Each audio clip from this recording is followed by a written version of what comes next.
Muito bem, você está acompanhando o Oriente-se. Nós estamos hoje, vamos focar no câncer e a fé. A situação de uma doença que só de falar nela, né, já arrepia. As pessoas têm até um verdadeiro tabu com a palavra. Já a palavra, o câncer, até se evita muitas vezes falar o CA ou aquela doença, se dizia antigamente, já assusta. Mas dentro desse desafio imenso que é enfrentar uma situação dessa, nós vamos colocar um ingrediente maravilhoso, que é a fé.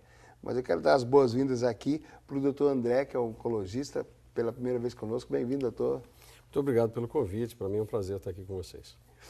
Padre Guido, bem-vindo, padre, mais uma vez. Estamos aqui a serviço dos nossos amigos para orientar, dando prestígio ao nome do nosso programa e para um enriquecimento da nossa cultura, seja profana como também religiosa, e que tem como objetivo, digamos assim, conhecer mais, para amar mais e ter naturalmente muito mais defesa diante dos obstáculos que a vida nos apresenta. Isso, conosco para falar desses obstáculos também, mais uma vez, o Evandro. Bem-vindo, querido. Muito obrigado, Laércio. Uma excelente noite. É um prazer estar mais uma vez aqui no Oriente, esse programa tão gostoso, né? E aí, com o Padre Guido, com o doutor aí, que vai falar um pouquinho para a gente sobre um tema tão complicado que são essas questões. Eu quero começar com você, Evandro. A questão da notícia, né? Eu vivi essa experiência e é realmente uma situação surpreendente, assim, que a gente começa... Não, peraí. Você está falando disso? Né? É onde que nós somos afetados quando a gente... O que acontece com a gente quando vem essa explosão de uma notícia que a gente nem imagina que vai acontecer com a gente? É porque não está no nosso periférico, não está na nossa referência, é porque a gente não pensa naquilo. Por que esse susto tão, assim, arrasador? Lércio, a questão é que quando nós recebemos uma bomba atômica dessa, as pessoas, nenhum de nós está preparado, né, para receber algo que culturalmente, por muito tempo, as pessoas até evitavam falar a palavra câncer. Era aquela doença. Nós nunca estaremos preparados, né, para situações dessas. Nunca. E isso traz ao ser humano um choque, porque fica muito evidente a questão da finitude da vida. Fica claro a possibilidade de botar um ponto final. De botar um ponto final na nossa existência. O que, dependendo... Que a gente sabe, fala, mas parece que ele nunca vai chegar, né? Está sempre muito distante. Mas a gente nem pensa. A gente vai morrer. Ok, um dia. Como não tem data, né? Ninguém coloca não tem data de vencimento. Não tem data de vencimento, de validade. Pode ser daqui 5 horas, 5 anos, 100 anos. 5 décadas. 5 décadas, aí vai. Então, quando a família recebe uma notícia dessa, é sempre de uma forma inicialmente muito assustadora. O paciente também, ele tem essa resistência. E aí, às vezes, ele tem a questão da negação. Fala, não, eu acho que não é isso.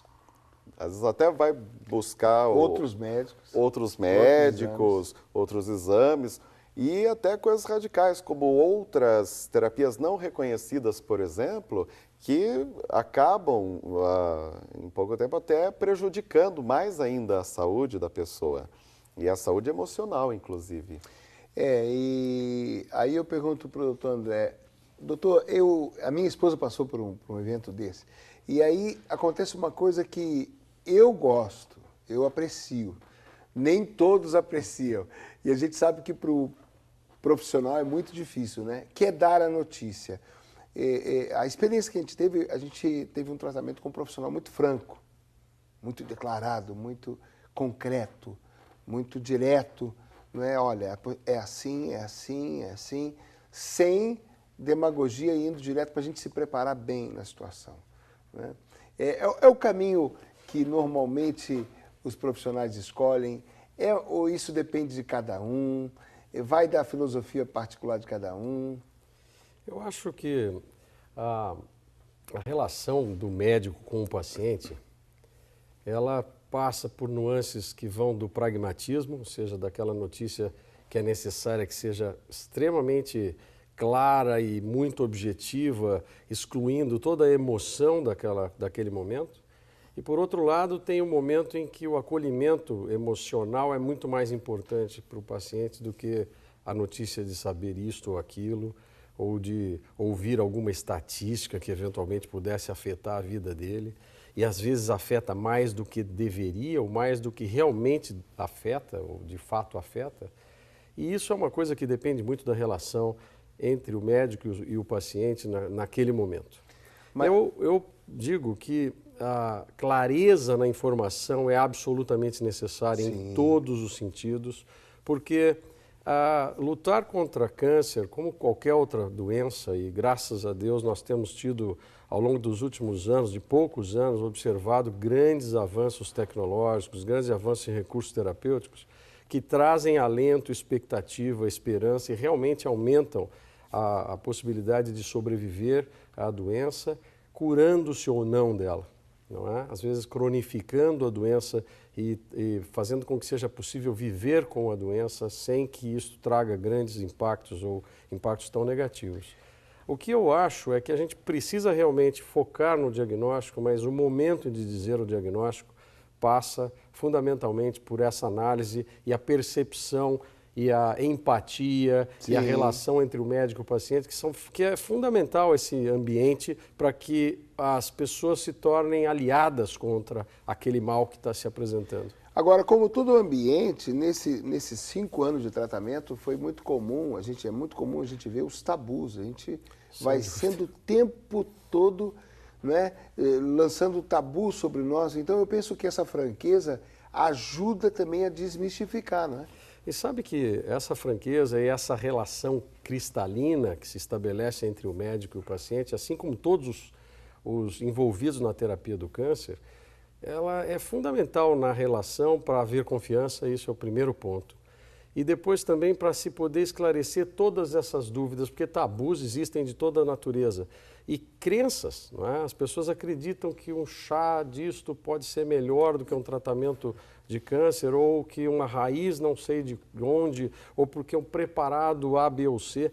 Estas coisas a gente precisa ter bastante tranquilidade, porque fazer uma instituição de um tratamento que exige da pessoa um empenho, o afinco de lutar contra aquilo, de poder passar pelas intempéries do tratamento, que não é fácil fazer tratamento para câncer, alguns mais fáceis, outros mais difíceis, tem pessoas que são mais sensíveis ou não a determinadas abordagens, sem ferir a crença da pessoa, a formação que ela tem, sem ferir tudo aquilo que ela construiu para poder vencer a doença.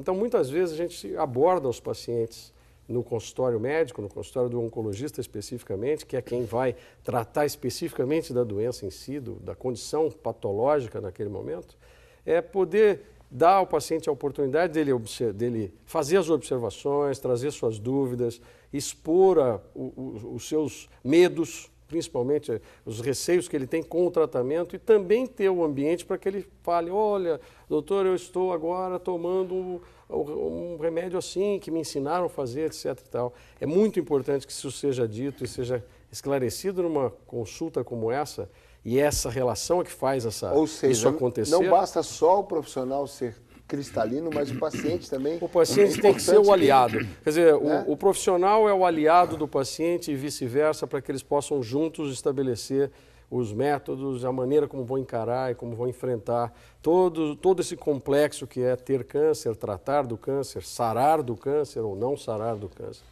E essa é uma situação assim, como é uma doença que se cronifica a cada dia, é mais tratada cronicamente do que uma doença aguda, e para que isso se entenda bem, uma pneumonia, por exemplo, tem um agente específico, que é uma bactéria, ela é tratada agudamente, ela deve se curar num período curto de tempo. Câncer não é assim, é uma doença que se instala insidiosamente, ela é crônica no seu caráter de desenvolvimento, e ela precisa ser encarada dessa forma, ou seja, é aquela conversa do dia da consulta, ou de todos os dias que você se encontra, trazendo energia, trazendo expectativa positiva, trazendo os esclarecimentos necessários. Isso faz todo esse contexto do tratamento do câncer ser um pouco mais Eficaz, ameno, né? E muito mais eficaz, Muito sem mais dúvida eficaz. nenhuma. Ô, Padre Guido, e aí entra a fé, porque as crenças, na verdade, muitas vezes parece uma vivência, desculpe falar assim, mas até de quem ignora, né, o papel real da fé. Que as pessoas entram com receitas populares dizendo que isso é fé. Não é? E as pessoas entram com mandingas, vamos falar assim, dizendo que isso é fé. Aí eu pergunto para o senhor, padre, qual é o papel da fé no momento dele? Em primeiro lugar, a presença de um sacerdote na casa ou no hospital ao lado de uma pessoa com câncer está na ordem do dia. Isto é uma atitude que é bastante diária também na minha vida como sacerdote. Entre aspas, também na minha família, fui eu que recebi a notícia do câncer do meu pai e do câncer da minha mãe, que os dois morreram, inclusive. E, portanto, quando o senhor estava falando, a minha cabeça foi logo naqueles momentos tão difíceis. A igreja, o sacerdote, não fica contra a medicina, pelo contrário. A primeira coisa que diz para um paciente, mostrando a sua solidariedade, é de obedecer plenamente aos aconselhamentos dos médicos. O senhor deixou escapar uma frase muito profunda, que hoje a medicina, graças aos recursos que não param por aí, já encontra muitas vitórias. Né? Sem dúvida. Exato. Me encontrei, inclusive, como sacerdote, como membro de um tribunal eclesiástico que estudou a regressão espontânea de casos de câncer e que foram considerados pela Igreja como autênticos milagres, o que determinou também a beatificação de algumas pessoas. E estes casos aconteceram aqui no Brasil. Isto é, a fé também ocupa um grande espaço na vida da pessoa que tem um câncer. Uma força, uma esperança, um oferecimento até do mesmo sofrimento, uma humildade na submissão aos recursos terapêuticos aconselhados pelos médicos, uma presença também afetiva da parte dos familiares que tem uma grande importância. Eu procuro pessoalmente, doutor, dar um devido acompanhamento pessoal aos pacientes em fase terminal. E eu vejo quanto benefício, como eles gostam daqueles 10 minutos da presença de um sacerdote naquela hora de grande sofrimento. Seja eles, como também os familiares. Os familiares também do paciente valorizam muito a fé naquele momento tão difícil.